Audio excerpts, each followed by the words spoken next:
दोस्तों, welcome to my YouTube channel. स्वागत है आप सभी का हमारे YouTube channel super hit knowledge 372 में।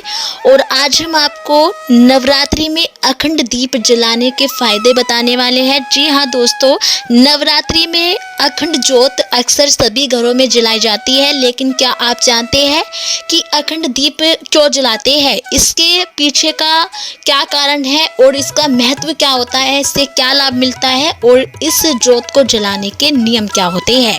जी हाँ दोस्तों, आज हम आपको नवरात्रि में अखंड दीप जलाने की संपूर्ण विधि बताने वाले हैं। दीप प्रकाश का द्योतक है और प्रकाश ज्ञान का परमात्मा से हमें संपूर्ण ज्ञान मिले, इसलिए दीप प्रज्वलन करने की परंपरा है। कोई भी पूजा हो या किसी समारोह का शुभारंभ हो, समस्त शुभ कार्यों का आरंभ दीप प्रज्वलन से ही होता है। जिस प्रकार दीप की ज्योति हमेशा ऊपर की ओर उठती रहती है, उसी प्रकार मानव की वृत्ति भी सदा ऊपर ही उठती है। यही दीप प्रज्वलन का अर्थ है। अतः समस्त कल्याण की चाह रखने वाले मनुष्य को दीप जलाते समय दीप मंत्र अवश्य पढ़ना चाहिए। हिंदू धर्म में किसी भी शुभ कार्य से पहले दीपक जलाए जाते हैं और सुबह शाम होने वाली पूजा में भी दीपक जलाने की परंपरा होती है। वास्तु शास्त्र में दीपक जलाने व उसे रखने के संबंध में कई नियम बताए गए हैं। दीपक की लौ की दिशा किस ओर होनी चाहिए, इस संबंध में भी वास्तु शास्त्र में पर्याप्त जानकारी मिलती है। वास्तु शास्त्र में यह भी बताया जाता है कि दीपक की लौ किस दिशा में होनी चाहिए। तो आज हम आपको ये भी बताएंगे कि दीपक की लौ किस दिशा में करनी चाहिए अखंड ज्योत की।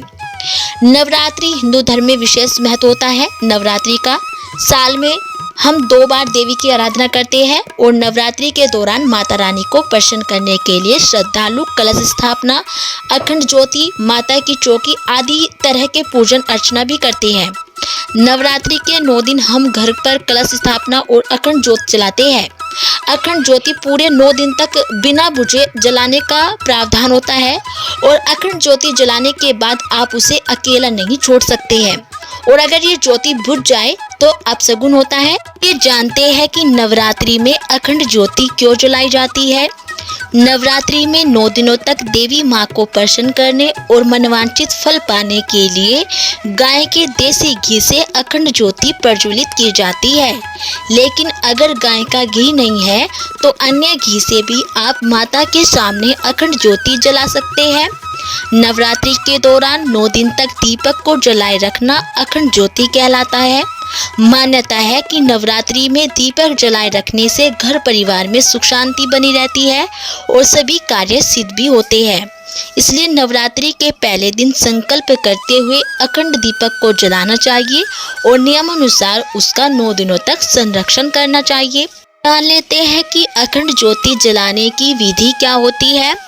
नवरात्रि के दौरान जलाए जाने वाले दीपक यानी अखंड ज्योति को जलाने के भी कुछ नियम होते हैं, जिनका पालन हमें करना चाहिए ताकि हमें मनवांछित फल की प्राप्ति हो सके।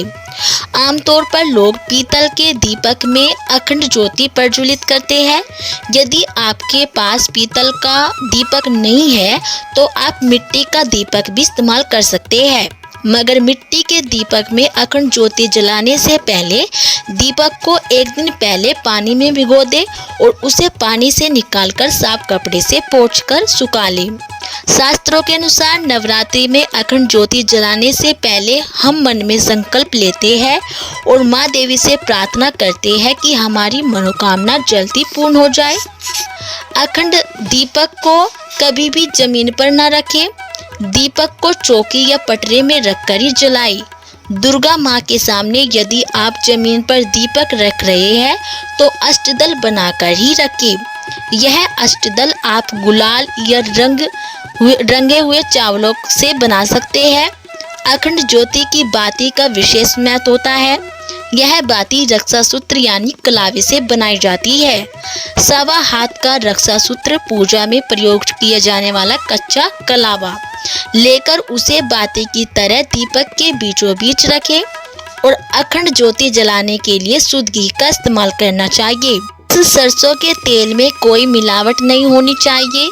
अखंड ज्योति को देवी माँ के दाईं ओर रखा जाना चाहिए, लेकिन यदि दीपक तेल का है तो उसे बाईं ओर रखना चाहिए।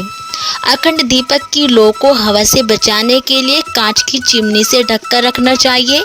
संकल्प करते समय खत्म होने के बाद दीपक को फूंक मारकर या गलत तरीके से बुझाना नहीं चाहिए, यह सही नहीं माना जाता है, बल्कि दीपक को स्वयं बुझने देना चाहिए। ईशान कोण यानी उत्तर पूर्व दिशा को देवी देवताओं का स्थान माना जाता है, इसलिए अखंड ज्योति पूर्व दक्षिण कोण यानी आग्नेय कोण में रखना शुभ माना जाता है। ध्यान रखें कि पूजा के समय ज्योति का मुख पूर्व या फिर उत्तर दिशा में होना चाहिए।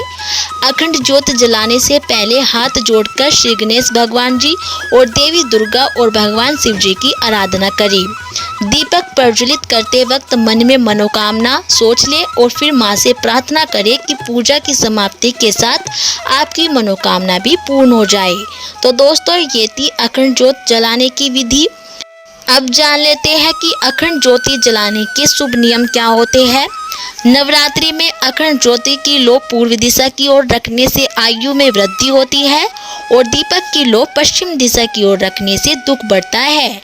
दीपक की लौ उत्तर दिशा की ओर रखने से धन लाभ होता है और दीपक की लौ दक्षिण दिशा की ओर रखने से हानि होती है। यह हानि किसी व्यक्ति या धन के रूप में भी हो सकती है। अखंड ज्योति की गर्मी दीपक से 4 अंगुल चारों ओर अनुभव होनी चाहिए। ऐसा दीपक भाग्योदय का सूचक होता है। दीपक की लौ सुनहरी जलनी चाहिए, जिससे आपके जीवन में धन धान्य की वर्षा होती है और व्यापार में प्रगति भी होती है। अगर अखंड ज्योति बिना किसी कारण के स्वयं बुझ जाए तो घर में आर्थिक तंगी आने की संभावना रहती है और दीपक में बार बार बाती नहीं बदलनी चाहिए। दीपक से दीपक जलाना भी अशुभ माना जाता है। ऐसा करने से रोग में वृद्धि होती है और मांगलिक कार्यों में बाधाएं आती है। मिट्टी के दीपक में अखंड ज्योति जलाने से आर्थिक समृद्धि आती है और चारों दिशाओं में आपकी कृति का बखान भी होता है। नवरात्रि में दीपक जलाए रखने से घर परिवार में सुख शांति एवं पितृ शांति रहती है और नवरात्रि में घी एवं सरसों के तेल का अखंड दीपक जलाने से त्वरित शुभ कार्य सिद्ध हो जाते हैं। नवरात्रि में विद्यार्थियों को सफलता के लिए घी का दीपक जलाना चाहिए। अगर आप वास्तु दोष से परेशान हैं तो उसे दूर करने के लिए वास्तु दोष वाली जगह पर तिल के तेल का दीपक जलाकर रखना चाहिए और शनि के कुप्रभाव से मुक्ति के लिए नवरात्रि में तिल के तेल की अखंड ज्योत शुभ मानी जाती है।